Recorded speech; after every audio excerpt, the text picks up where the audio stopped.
तुलसीदास जी अपनी पत्नी से बहुत प्यार करते थे। वो जहाँ भी जाती उसके साथ साथ जाते। कहीं उस टाइम खेत होते, खेत में जाते। एक दिन वो अपने मायके चली गई।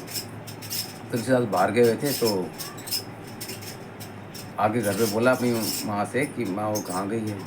कह रहा उधर मायके गई है। तो तुलसीदास उसी टाइम निकल गए और नदी पार करनी थी। नदी में एक लाश तैर रही थी। लाश के ऊपर बैठ के नदी पार कर गए और नदी से बाहर निकलने के लिए रास्ता नहीं मिला था। ऊपर से एक पेड़ से सांप लटका हुआ था। सांप को रस्सी समझ के चढ़ गए। फिर वहाँ जाके जैसे ही वो उसके घर पहुँचे अपनी ससुराल, तो दरवाज़ा खटखटाया तो उसकी पत्नी वहाँ आई। तो उससे पूछा, आप यहाँ क्या कर रहे हो? तो कह रहा है मैं तेरे बिना रह नहीं सकता, मैं तो तेरे को इतना प्यार करता हूँ।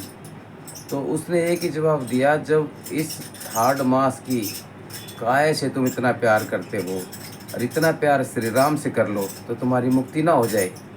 तुलसीदास जी की बात समझ में आ गई, क्योंकि उनको आगे बहुत बड़ा कवि बनना था।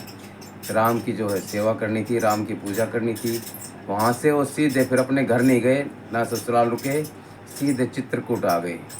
और चित्रकूट में आके उन्होंने इतनी बढ़िया रामचरितमानस को, उसमें रामायण को रामचरितमानस हिंदी में लिखा।